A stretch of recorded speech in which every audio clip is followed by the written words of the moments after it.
at 75 degrees. We're gonna try it for 8 minutes. It says 8 to 10 minutes, but since it's in a silicone baking pan, we'll try it for 8 first and see how it comes out. See you in 8 minutes. All right, it actually took 10 minutes, not 8 minutes, but I guess it depends on your oven and your climate. But look at that, a chocolate chip cookie cake. Nice. Now let it cool for at least, I would say 10 minutes before taking it out of the silicone baking pan.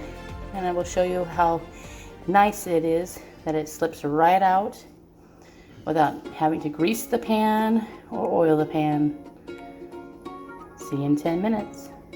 All right, nice and cool, we can handle it. Let's see how it comes out.